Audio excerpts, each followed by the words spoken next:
Hello, book lovers, and welcome to Authors Love Bookstores, presented by A Mighty Blaze. I'm your host, Kimberly Hensle Lowrance. Today is our 111th episode of the show, and if you've been watching all the time, thank you so much. We're happy that you're here.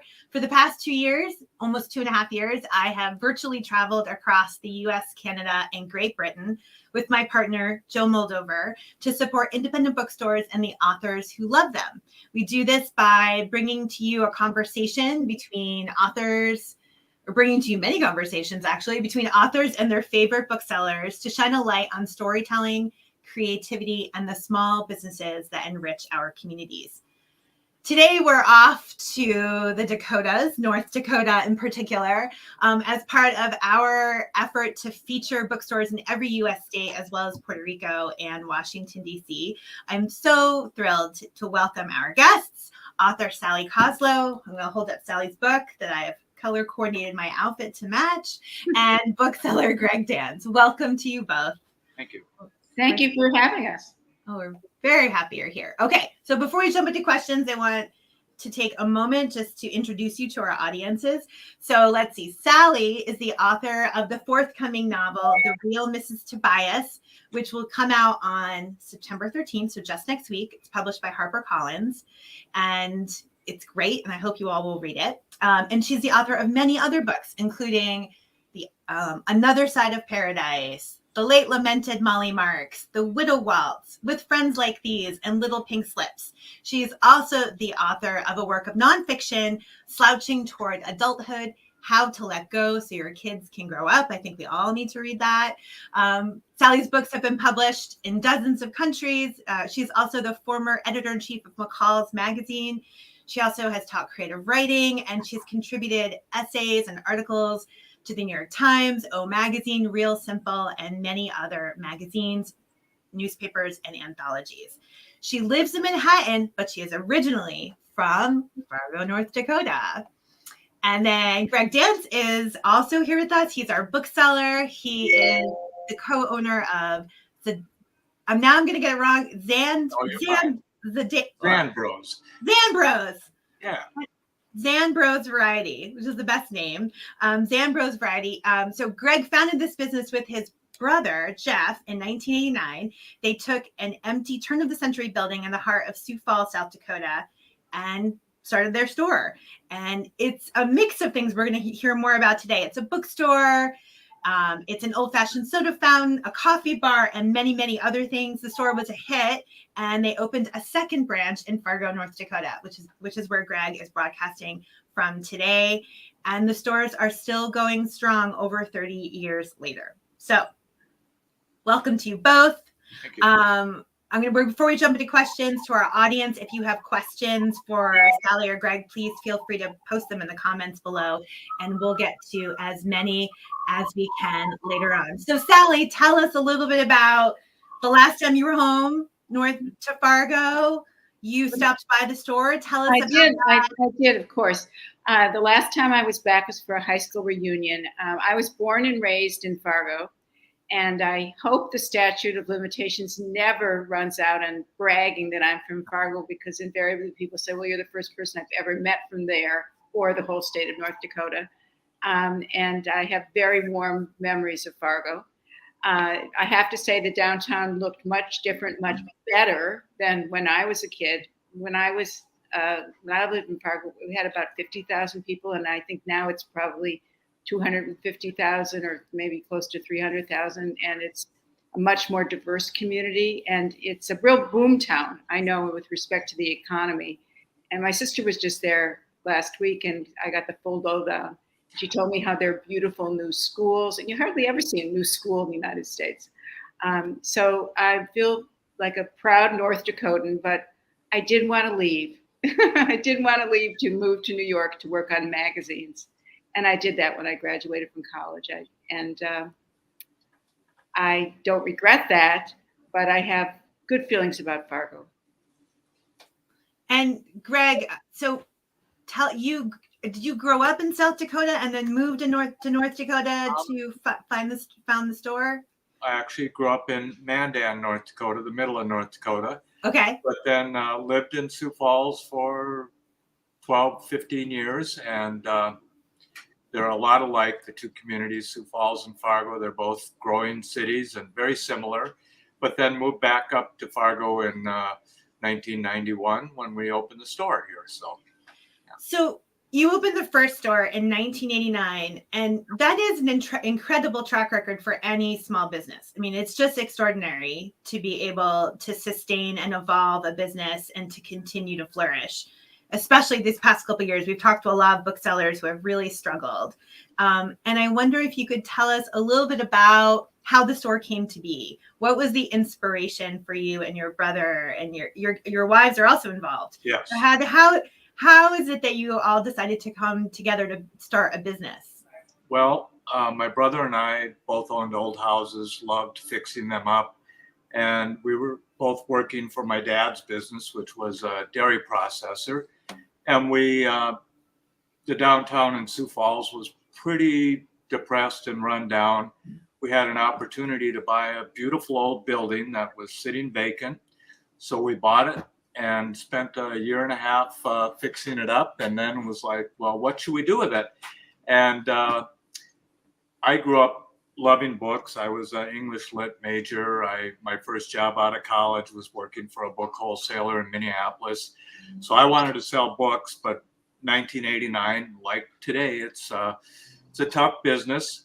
But my wife, my brother and his wife, we all had things we liked, and we decided we're going to sell the things that you can't get in Sioux Falls. Fine pens, fun home decor. There wasn't an independent bookstore. So we kind of combined a bunch of different things because we thought it would give us a better chance at survival.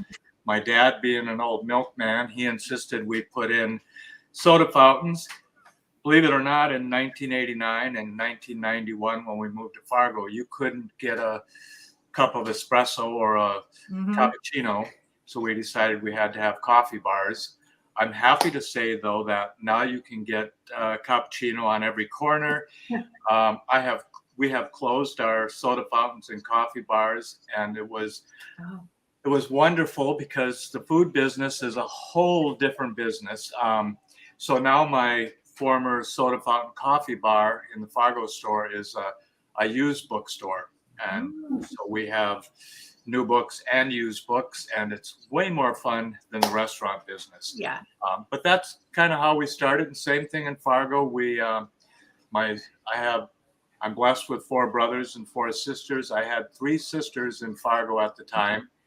They told me, you should open a store in Fargo, and one of them worked at an old grocery store. Do you remember Leiby's, Sally? I absolutely do, yes. Leiby's was here for 50 years. It was a store ahead of its time. It was kind of a gourmet grocery store, had a bakery, a meat shop. Anyway, we bought their building and spent a year renovating it and tried to duplicate in Fargo what we did in Sioux Falls. And I have to say the first 15 years were incredibly hard, but thankfully the communities have really supported us, and the last 5 years have been our best 5 years in spite of COVID. So it's been great. Maybe because of COVID in a way. Well, COVID was a very interesting time. We were closed for, I think, 3 months, completely closed. But we were here every day. We answered the phone. We delivered books around town. We mailed out books. It prompted us to have an online store, www.zandbroz.com. And so we learned a lot of things. We adapted, and our community really appreciated it. And now they're supporting us even better. So it's great. That's something we've heard very consistently throughout all of the episodes of this program. We've heard that from booksellers, that their communities have been wonderful during this time, really stepping up to support them. And that has made all the difference in their survival. Really I'm glad to hear that's been your experience as well. So last week on the show, we had Barbara Peters, who owns the Poison Pen in Arizona. And she also opened her bookstore in 1989. So there's something about that year that was very good for all of us book lovers. And I asked her a question, and I'm going to ask you too. I'm going to ask you the same question, which is, if you could go back and talk to 1989 Greg about what was going to happen and give him some advice, what would you say? Oh my. I guess I would just advise patience, because it took a long time to make it work. And, you know, I have to say my brother and I were both really blessed. My father was huge, and my mom, they were huge supporters. I would tell him to go talk to my dad because he had the best advice ever. And his main advice was, if you want to succeed, become part of your community, go out there and volunteer, get on committees, do the work. I moved to Fargo. I went to college here, but I hadn't lived here for a long time. And the first thing I did was join the Chamber of Commerce, get on the downtown committees. And, you know, that's the best part of our store now. Both of our stores is we're invested in our communities. And I think as a result, our communities are invested in us. And there's a lot of opportunities to buy books. You can go to lumber yards now and buy books. But our customers go out of their way to support us. And I think I would tell the young Greg or anybody starting out, get out there, get involved, especially in bookstores. It's so important. Oh, that's great advice. Thank you for sharing that. I think it's also applicable to pretty much any part of life, right? Be patient and do the work. Thank you for that. Something that we all do not need to be patient for is the Real Mrs Tobias, which comes out next week. And so I'm going to be a little patient to read Sally's new book. Congratulations, Sally. Thank you very much. This was a great read. I really enjoyed it. And I'm not the only one. There's all this wonderful feedback, and I want to share some of it. Booklist says that The Real Mrs Tobias is a compelling family drama, rich in insight, in detail, and honest in its depiction of women's roles as family caregivers. Caroline Levitt, who's one of our founders of A Mighty Blaze, calls the book a smartly funny story. Christina Baker Klein, who we've had on the show before, calls the book warm, witty, and heartfelt. She says it's cinematic and a fast-paced treat. And it goes on and on. There's so many people who have great feedback about the book. And that must be so exciting for you. I know this is not your first book, but I imagine that every time a book comes out and there's positive feedback, it is a good feeling for you. Every time a book comes out, you're a complete nervous wreck. So positive feedback, yes. So far, everything I've read on Goodreads and, from colleagues and so on has been positive, but you have to arm yourself to prepare for people who you're going to say, this isn't my kind of book. But I feel very good about it.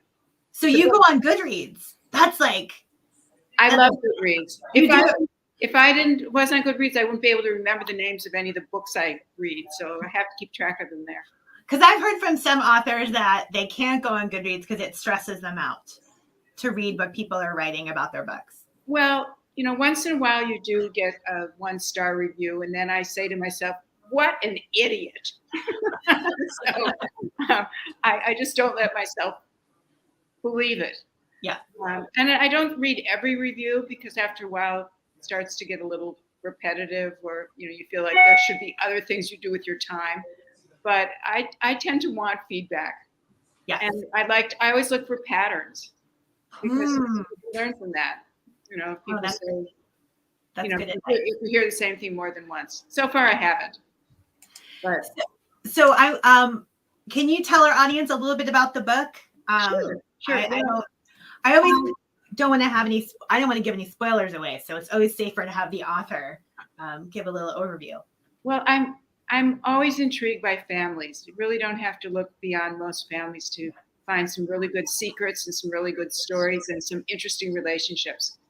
And one relationship that I had never seen explored in fiction was that between a woman and her mother-in-law, or a mother-in-law and her daughter-in-law. Mm-hmm. And I'm both. I've had the same mother-in-law for longer than I've had a mother now, because my mother died when she was pretty young. And my mother-in-law is 98 years old and totally going strong. She just leased a new car. God save us. But she's amazing. She's a very sharp, interesting woman. And I have two married sons.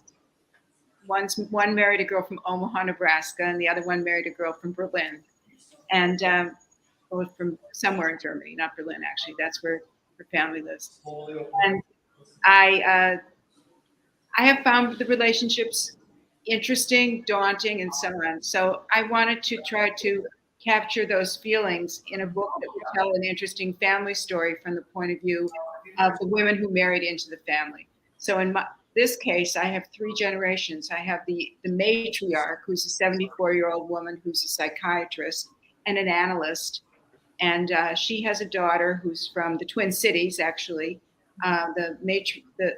Most of the book takes place in New York, but a good part of it takes place in Iowa. Mm-hmm.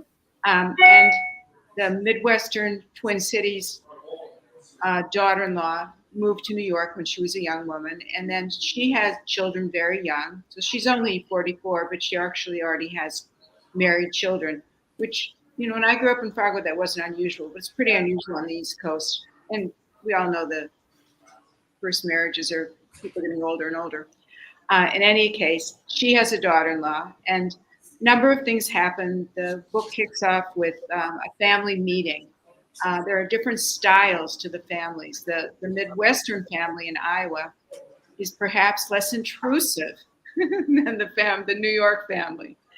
And they don't feel if one person has a problem that it's everybody's problem and everyone piles on and tries to solve it.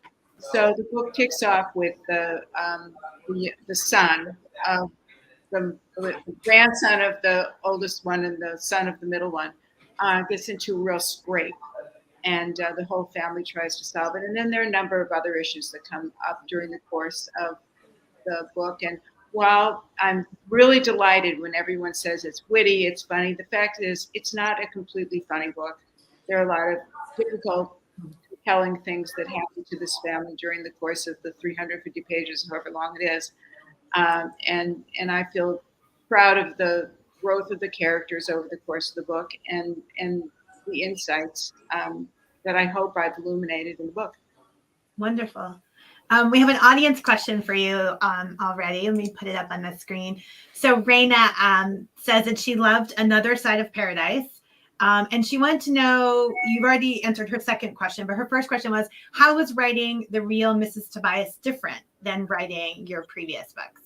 Well, I should tell anyone who's listening and watching, Another Side of Paradise was a biographical historical novel about F. Scott Fitzgerald and a woman in his life named Sheila Graham, who he met toward the end of his life. Of course, he didn't know it was the end of his life. He actually literally died in Sheila's home.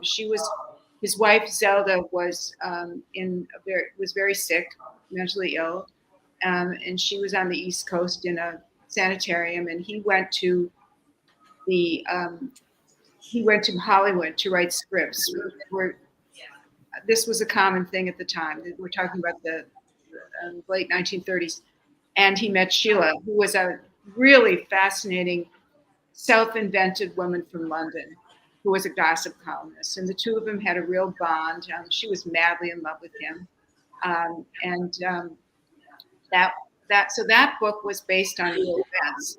You can only go so far with real events. It was once I got over the challenge and the shock that I was trying to put words in the mouth of F. Scott Fitzgerald, because I was, of course, imagining all the dialogue. It was all based on real events. But The Real Mrs. Tobias is more like the other books I've written in my life, which are contemporary books with social observations that take place in the current time. So they're both challenging in their own way. I thought it might be easier to write a historical novel because I wouldn't have to think of the whole plot, but you do have to think of the whole plot. You have to figure out a way to tell the story thoughtfully and truthfully. And of course, The Real Mrs. Tobias, everything is made up. As I said to my neighbors today, who were talking about the book, that it's fun to do something where you can, make it up completely out of your own head. But I found them both very challenging, as I did when I tried to write a work of nonfiction. And there it was a whole different thing. It's like Lego blocks you're putting together, facts and statistics. They're all hard. Thanks and gratifying. And gratifying. Thanks for sharing that. Greg, your store's tagline on Instagram is that the store is built on creativity and the belief that retail should indulge all the senses. We're sustained by creativity and community. We endure as we evolve. And you talked a little bit earlier about how you evolved, how you closed the food side of the business, opened up youth book section. What other ways has your business evolved over the last 30 years? Well, it has evolved. Both of my children, I have a son and a daughter. My daughter still works for me. She kind of runs the place nowadays. She's much smarter than I am. And so a big part of it has been family. A lot of the creativity involved in our store comes from my wife, Renee, who's an artist by trade in nature. And she does our windows, a lot of our merchandising.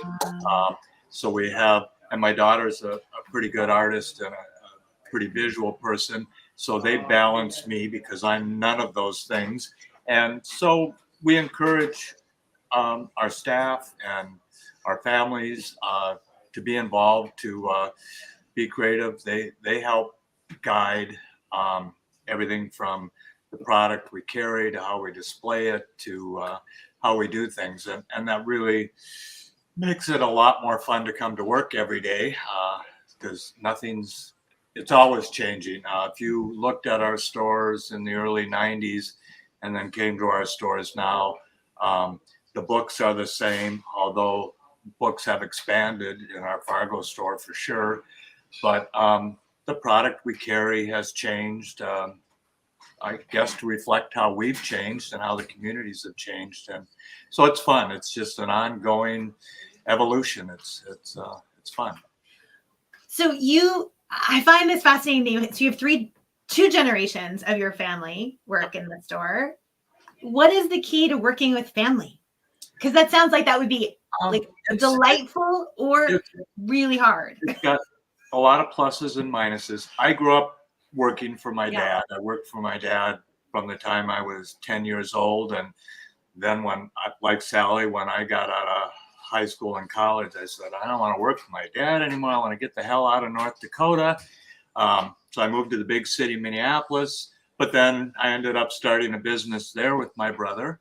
And so I've just always kind of done that.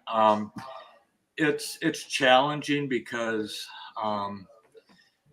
your work tends to go home with you more, and you have to, kind of have a line somewhere where, okay, now it's just home time. It's been really rewarding though. I feel like I've had the opportunity to, in working with my daughter, especially to get to know her more, to get to watch her grow. So yeah, it's pluses and minuses. I do have people who come in once in a while and go, how in the hell do you do that? Because we've tried and we couldn't do it.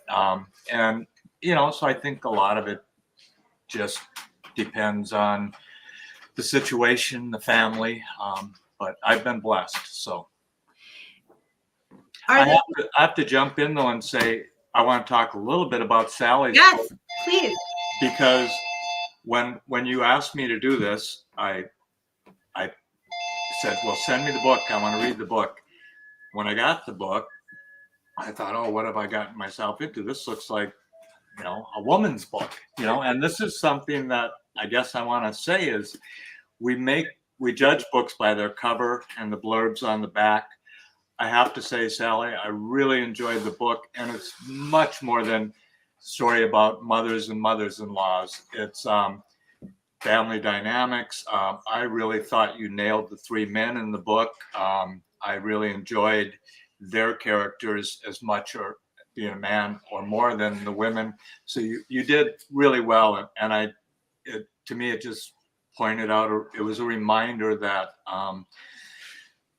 take a leap as a reader and try different things, because often you'll be pleasantly surprised. So I did want to point that out about your book. When you pick it up, it talks about mothers-in-law and a 70-year-old male like me. Well, I don't care about mothers-in-laws, but it's really good, and I enjoyed it. It was a good story and great characters. So nice job. Characters are always where I begin. Well, you did well. Thank you. Sally, one of the things that this book has is we have multiple points of view that we hear from. We have Veronica, Mel, and Bertie, and we even have a chapter with Micah.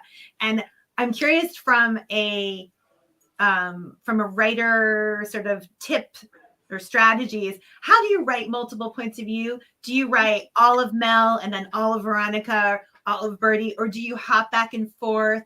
What's your approach when you want to have all those voices come through on the page successfully like you have here? Well, I tend to write.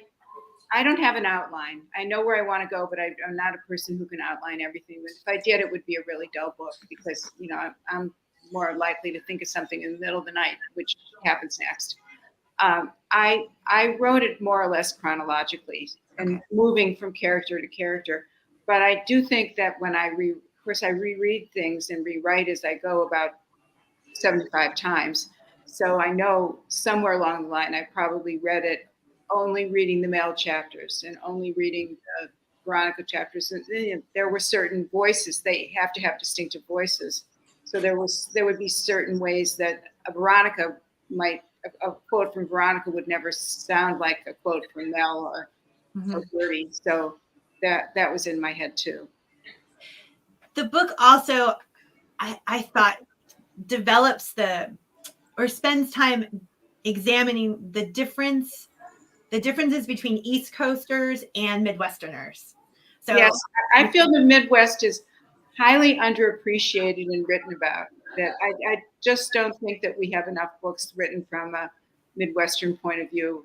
And I take umbrage, even though I've lived in New York far longer now than I've lived in the Midwest, I really take umbrage when somebody makes a crack about the Midwest. And I mean, I do have a line in the book it refers to Denny's, that people think that Midwesterners think that Easterners think they're I don't know, it's much better the way it was written, but that they're the big joke. Well, the fact is there's a crummy attitude sometimes that people from the East Coast or from the West Coast have about flyover country, and it seemed underappreciated to me. So I wanted to bring out cultural differences, because even though there's also the families have different religions. Bertie comes from a family that is Scandinavian in background and goes to a Lutheran church. So this is kind of familiar territory for me growing up in Fargo. I, however, happen to grow up Jewish in Fargo. But moving to New York Jews were really very different than the Jewish Jewish people I knew in Fargo. We kind of absorbed the gestalt of the community. I used to joke and say, well, my parents raised me before self-esteem was invented, because that was sort of more of a Scandinavian, don't get a swelled head kind of attitude. And moving to New York, it was all about having a swelled head, So I tried to bring that out in the book. It seems to me a very real and palpable way of approaching life, different, and not that one is better than the other, but they're simply different. Yes, I thought that it was even-handed. It wasn't that you were saying this is better than that, but I thought you sort of portray, Bertie is someone who's trying to find the right fit for where she wants her life to be. And I thought there was this great contrast between the family in New York that gets in your face and asks you so many invasive questions and wants to know everything. And then she goes home and her grandma's like, well, we're here if you want to talk. Or her mom's like, we're here if you want to talk, but they don't pester her. And but yet you know that they love her and that they're supporting her, but they just have a very different approach to communication. Yes. And Yes. I love those examples because I think as a reader, it helps you understand both the Midwest versus the East. You absorb that cultural difference through those characters. So that's very real. And I have to say, and I wouldn't say which, but I think one of my daughter-in-laws was kind of shocked at how in your face some of our family members can be. And I'm sure, having lived in New York and joined another family, that I've changed over the years and probably tolerate and even initiate some of that in your face behavior. Woe is me, but there you go. The book also has, it is a bit of a love story to bookstores, because there is a bookstore. Yes. Field of Dreams. I love that. That's great. And I felt like you depicted sort of like just why we love bookstores, right? The sort of welcoming. I've never owned a bookstore, but it just to me seems like one of the most wonderful occupations a person could have, to have a bookstore.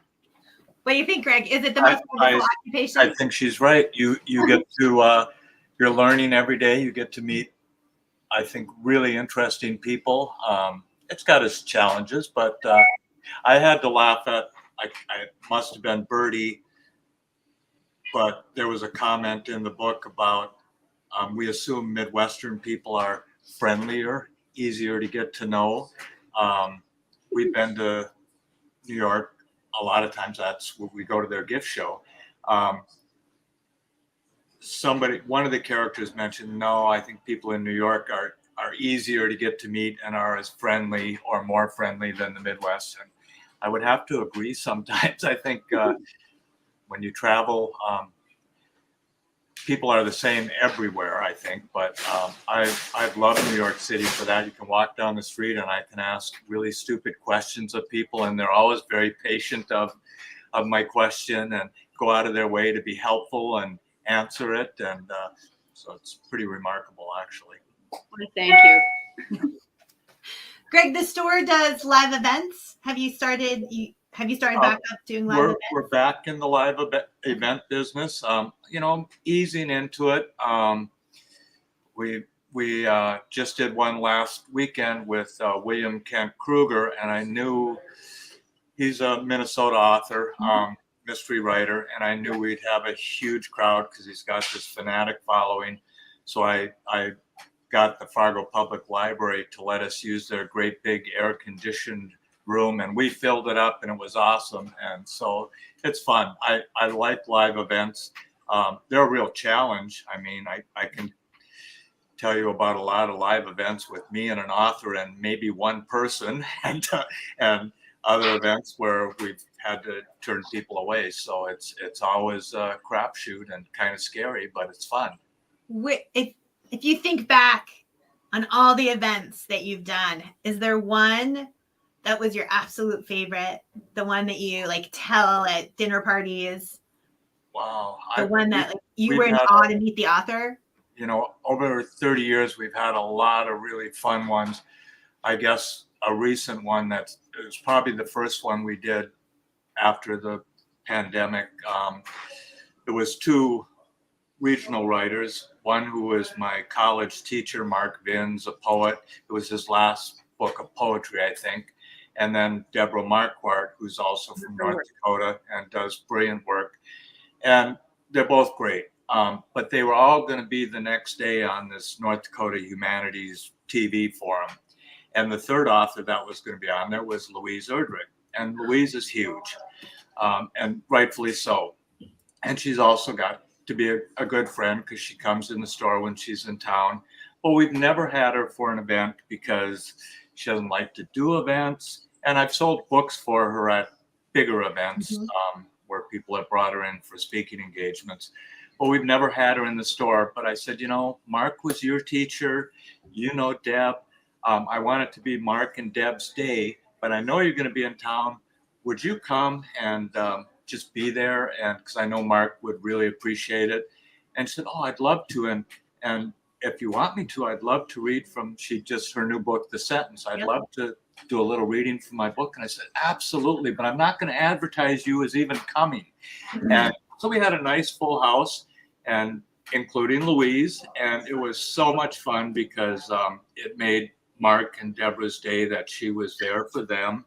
And also she was able to, she got up and for her reading, she ended up talking about them and how much she appreciated them. But then she also did a little reading, and it was just a really fun, special day. So that's the most recent one. But we've had a lot of really interesting people here over the years, and we used to do music occasionally too, and we had some really fun music over the years. I don't do music anymore because it's harder to do, and there's way better venues to do it in. So, but yeah, authors are the best, and it's surprising. Some are so good at it, and some are so bad at it. But, we're not going to ask you who's bad at it. no, We're not going to ask you that. But, we it's just always want to be supportive. But you mentioned a couple of North Dakota authors.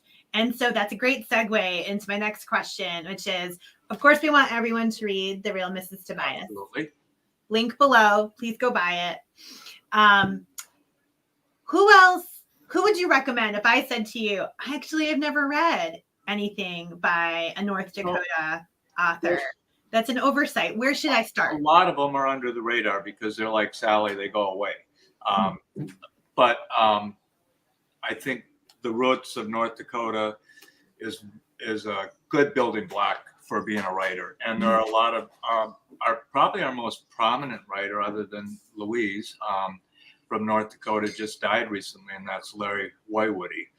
He was our poet laureate for many years in North Dakota. He was a New Yorker. At one time, he had more short stories published in New Yorker magazine than any other author.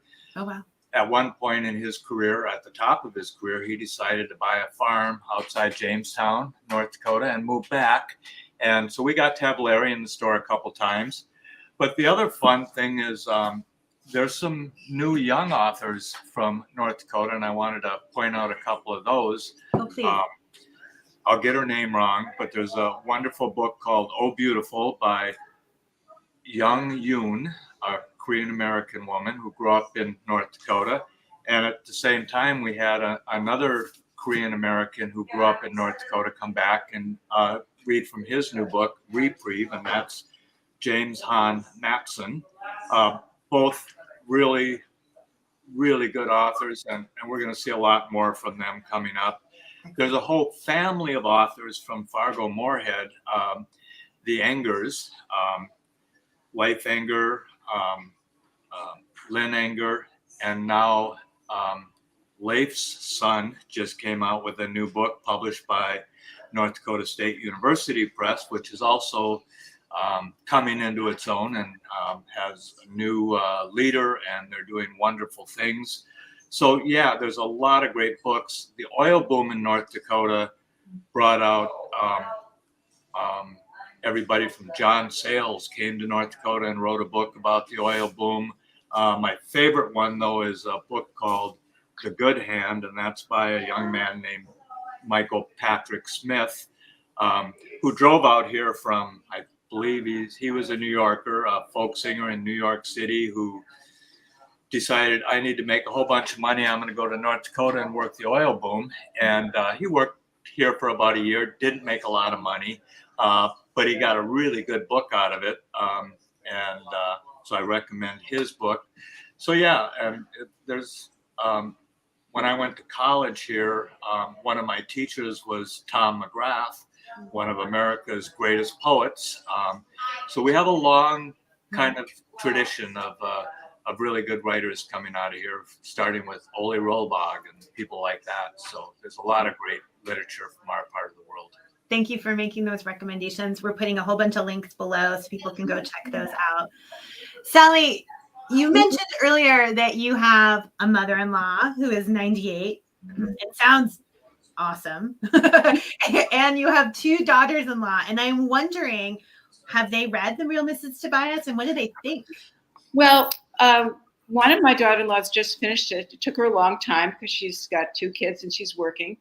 And she said she loved it. And I'm not sure about the other one. I'm waiting to hear. I hope that she liked it. Both of my kids recently moved to Europe, not together, but for interesting reasons. One's one family's in Paris and one family's in Berlin. And they're there for the year, maybe longer, I don't know. And so their lives have been really busy since I got my advanced copies. Their lives have been nuts. So I'm waiting to hear. How about your mother-in-law? Has she read it? She liked it. She especially liked the acknowledgement. I think that's not in the. This is called an advanced, reader's copy. It doesn't have everything, but she was pleased. And then everyone, a few friends have read it. And when friends read your books, they can hear your voice. Yeah. Sometimes they can even hear your stories that they've heard, and so they can identify aspects of themselves. Even though I feel like the three Mrs. Tobias in this books are all parts of me, they didn't really try to illustrate people that I knew. So I'm waiting to hear from those who haven't read it yet. By the way, I really liked your title because I started reading the book and I go, I wonder who the real Mrs. Tobias is. They're all the real Mrs. Tobias. Yes, everyone interprets the role of being a wife differently. Yeah. How do you, as a writer, take from your own life and put it on the page in a way that still protects your own privacy or the privacy of your family members? Do you ever feel like that's a struggle? Yes, but I think most of the time you don't even realize you're doing it. I mean, this is your brain after all, and your memory. I mean, I write down words I hear that, I just saw, I think I just wrote down rat-like cunning, in my list because I read that somewhere today. And things pop up that happened years ago. Yeah. And you'll just suddenly remember. I mean, that's what it is to write fiction. You're making things up, but it's coming from having lived. Mm-hmm. So it all comes from your own experience. I was struck as I read this book how perfect I think it is for book club discussions. And I know there's a reader's guide that your publisher put together. We're putting a link below. Mm-hmm. I mean, there's so much that you talk about. As Greg said, it is more than just a relationship between mothers-in-law, and daughters-in-law. It's about, finding your purpose. It's about secrets and which do you keep and which do you reveal, and about the way families interact and the choices that people make within a family structure. And I would imagine that must be so exciting as a writer to create a book where you could see many different people finding different ways to connect. I hope so. When I read this book, I thought I hope it gets embraced by book clubs because I'm in 2 book clubs. In fact, one of them meets tonight and the other one meets, soon. And I love my book club so much. And book clubs kind of fall in love with each other, and mine are both that way. They're really wonderful. Very, very smart, interesting. They happen to be all women. I had one man, but he moved to Portland. But I can imagine people talking about the book and then talking about themselves. Mm-hmm. And that's fine. I feel like this is a real kickoff to some pretty provocative, interesting topics that could be discussed at length. Wonderful. So this book comes out on Tuesday. Again, links below. You can order it from Zandbroz. You can order it right now and have it in your hands next week. Greg, our last question is always for the bookseller. You ready? I'm ready. Okay. Please finish this sentence for us. Running a successful bookstore is part hard work, part luck, and part what else? Joy. Ooh. It's just, I think I mentioned earlier, I go to bed really tired and aggravated a lot of nights, but pretty much every morning I get up and I'm happy to go to work. And there's always, tough as the day might be, there's always a joyful moment in a bookstore. So. Oh, that's wonderful. Yeah. Thank you. Absolutely. Thank you. Thank you both for being here. This is really lovely to spend time to virtually go to Fargo, North Dakota, where I will have to come in person one day. I would love to see your store for myself. And Sally, good luck and congratulations. Thank you very much. Everyone embraces the Real Mrs Tobias. And again, and one more time, links below. Please go buy it. To our audience, if you liked today's show, and we certainly hope that you did, please subscribe to A Mighty Blaze on Facebook to get notified about all of our author conversations, or hop over to our website, amightyblaze.com, to sign up for our newsletter. It comes out once a week and gives you the rundown of all of our shows. We're taking next week off, but we'll be back in 2 weeks, Wednesday at 4 p.m. Eastern Time, right here on The Blaze. And until then, be well and keep reading. Thank you. Thanks. All right.